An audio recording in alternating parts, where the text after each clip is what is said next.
বলুন সবাই জয় হরিবল। সন্ধ্যাবেলা ঠাকুরের নাম জয় হরিবল। প্রণাম জানাই আমার হরিগুরু সত্যধাম মায়ের চরণে, প্রণাম জানাই আমার জন্মদাতা পিতা মাতার চরণে, প্রণাম জানাই আমার নির্মল গোসাইয়ের চরণে, প্রণাম জানাই উপস্থিত সাধু গোসাই বাবুর চরণে, সর্বশেষে প্রণাম জানাই আমার সামনে উপস্থিত নারী শক্তির চরণে।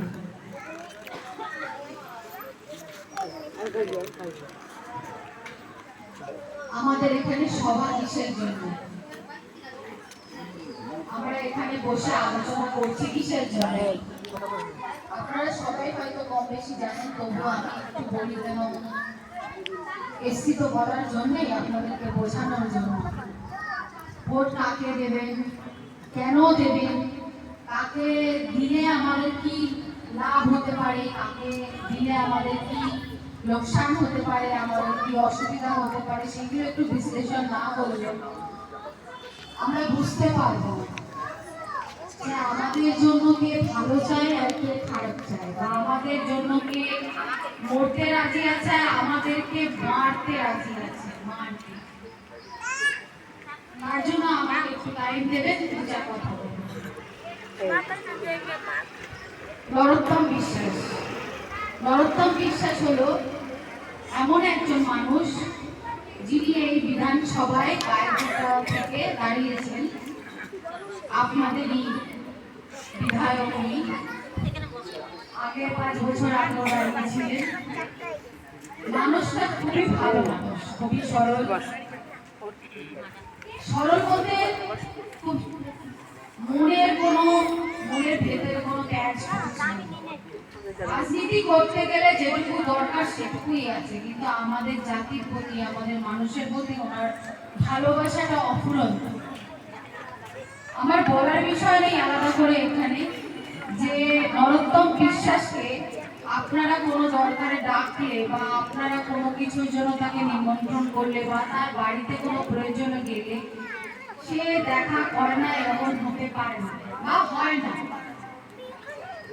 ওনাকে আপনারা যেখানেই ডাকেন, আমি নিজে দেখেছি, আমি থাকি কলকাতায়, কিন্তু আমি উত্তর 24 পরগনায় বেশি টাইম থাকি, তো চোখে পড়েছে।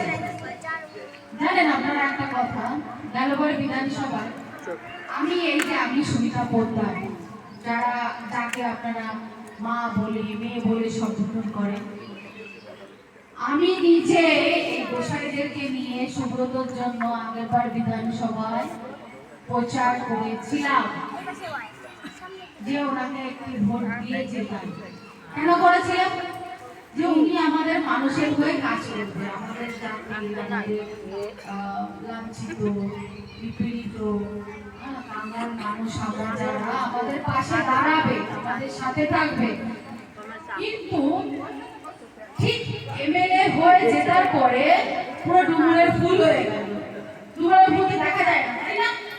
উনি ঠিকঠাক হয়ে গেল, সেই খবর পেলাম। 5টা বছর ধরে একই খবর, মানে আপনাদের মধ্যে যারা ওনাকে জেতালেন তাদের কাছে ওনাকে পাওয়া যায় না, ওনাকে পাওয়া যায় অন্য কোথাও। কোথায় পাওয়া যায় এটা মানুষ চোখে দেখেছে, আমিও দেখেছি। বলতে আমাদের লজ্জা করে, রুচিতে বাঁধে রুচিতে যে আজকে ওই মানুষগুলো দাঁড়ায় ভোট পেয়ে সুব্রত ঠাকুর জিতল, এমএলএ হলো, হওয়ার পরে এই মানুষগুলোকে ভুলে গিয়ে এমন মানুষদের সাথে ঘুরে বেড়ায় যারা এই ভোটের সময় তার পাশে আসে, কোথাও ছিল না। তো এটা তো ভুল, তাই না? যাদের জন্য, যাদের দ্বারা আমার আজকে এই জায়গা, তাদের কি করে ভুলতে পারি না? এটা হলো বেইমানি, আমি কোনো পার্টিগত নয়, আমি কোনো তৃণমূল বিজেপি করি না, আমি পার্টি নিয়ে কোনো কথা বলি না, আমি ব্যক্তিগত মানুষকে নিয়ে কথা বলছি। আমি মতুয়াগারের মেয়ে, আমি সন্তান। আমার দাদু একজন মতুয়া গোসাই ছিলেন, ওনাকে সবাই মান্ডিগন্ডি করতেন। তো আমি মতুয়া হিসাবে বলছি,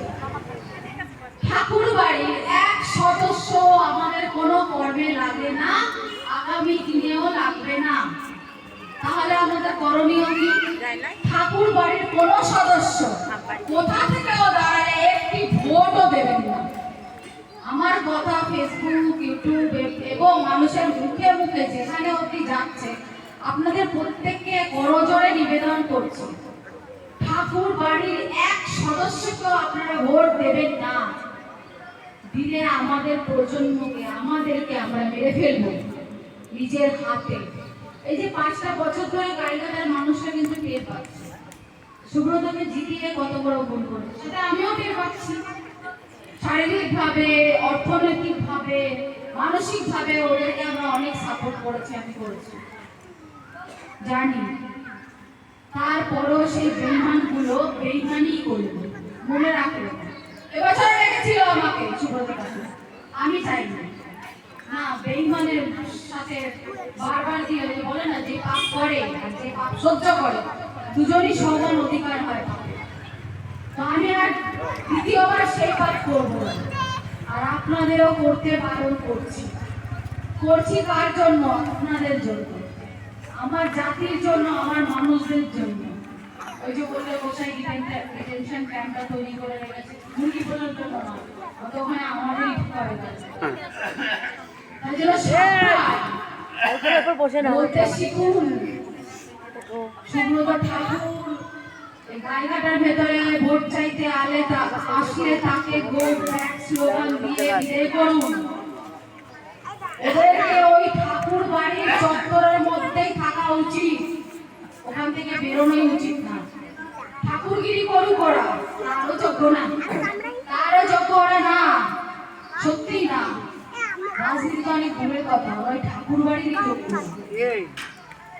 জানি এটা বলা হয়তো আমার অপরাধ, আমার ঠাকুর হয়তো আমাকে এর জন্য জানি না কি শাস্তি দেবে, তবে সত্য কথা বলা সুমিতা পোদ্দারের কাজ। সুমিতা পোদ্দার সত্য কথাই বলবে। যাই হোক, ওদের নামে বললে ওদেরই প্রচার হয়ে যায়, সেটা করতে আর চাইছি না। নরোত্তম বিশ্বাস ঠিক তার অপোজিট, ওই গোলামবাদের ঠিক অপোজিট। উনি ঠাকুর বাড়ির কোনো সদস্য নয়, বংশধর নয়, উনি হলেন একজন মতুয়া। সত্যিকারে যদি মতুয়া আমরা মানি কে, তাহলে নরোত্তম বিশ্বাস। সত্যি কথা, নরোত্তম বিশ্বাস হলো সত্যি একজন মতুয়া। মতুয়া হতে গেলে, মতুয়া হলে যা করণীয় ওনার মধ্যে সেগুলো আছে, দেখেছি চোখে। মানুষের পাশে থাকা, মানুষের দরদি হওয়া, মানুষকে ভালোবাসা, মানুষের প্রিয় মানুষ হয়ে ওঠা, সেই ব্যক্তিটাই হলো নরোত্তম। 5টা বছর আগে হেরে গিয়েও তারা তিনি কিন্তু আপনাদের সাথ ছাড়েনি।